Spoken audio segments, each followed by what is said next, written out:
What is going on, YouTube? Today I'm going to be showing you how to convert your old G37 shift knob to this Q50 Resport shift knob I got right here. I got this one off eBay for like $120. And first and foremost, you are going to need to modify the Q50 shifter. As you see here, I did sand it down a bit, and I will include that in the video later on, so y'all will see that. But let's get to it. So to take off the old shift knob, just pull this down. There's gonna be a clip right here. Yeah, see it? This one I'm touching. Yeah, it's easy to come off. You just use one hand. You can use one hand and then pull it out, and then boom, that's the clip. Pull this to the side because you're gonna need it later. And then the shift knob should come right off. And you got the old G shift knob, and then you got your modified Q shift knob. So there's gonna be like two big pieces of plastic here, basically like covering from it's basically blocking you from going in here. So you see how this is like weirdly shaped. So the Q50 shift knob comes with like these extra two plastic bits. You can see them right there. And then on the regular G shift knob, it just comes normal. So yeah, let's get to it. All right guys, this is what you're gonna need in order to modify your shift knob to fit on your G37. So the reason why your Q50 shift knob doesn't fit in your G37 shift boot is because these two extra bits right here, so you see this part and this part, it is blocking you from basically entering the shift boot, so the G37 shift boot. So you're gonna have to sand these two bits off. I got this sandpaper from Home Depot, 120 grit. I was gonna go lower, but this should be enough. So yeah, I'm gonna show you that in a bit. All right guys, so you're gonna want to get your shifter and cover in some paper and tape to protect it if you want to. I protect the mines, you know. So remember what I said, you're gonna sand these two bits. So let's get started on that.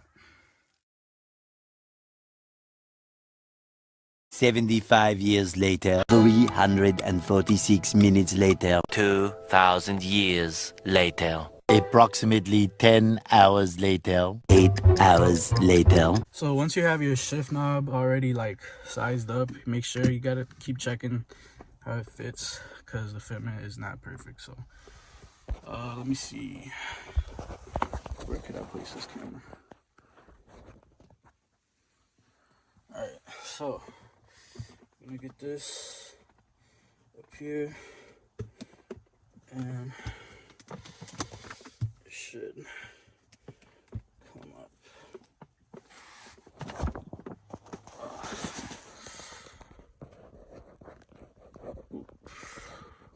Can you stay up?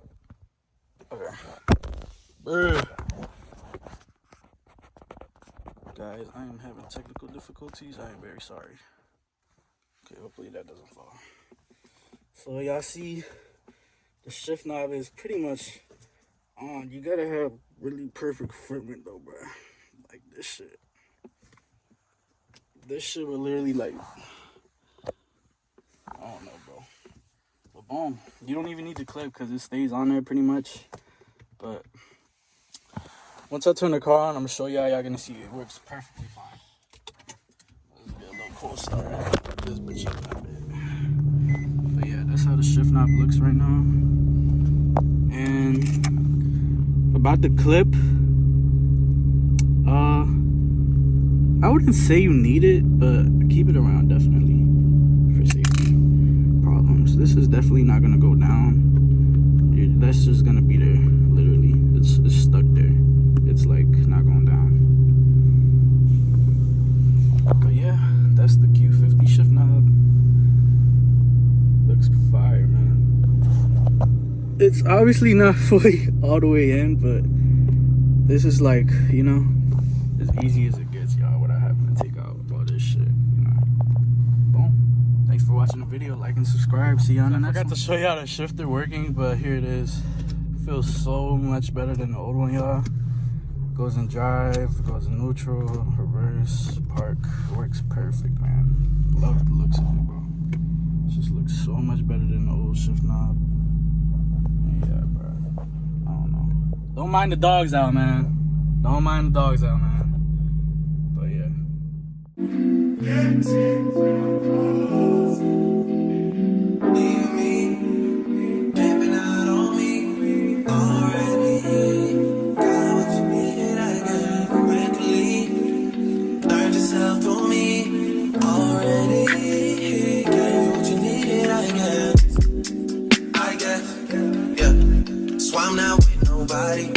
I don't wanna hurt nobody. Did it over text, didn't call me. Still got love for your mommy. I know you wanna be somebody, even if you gotta leave somebody.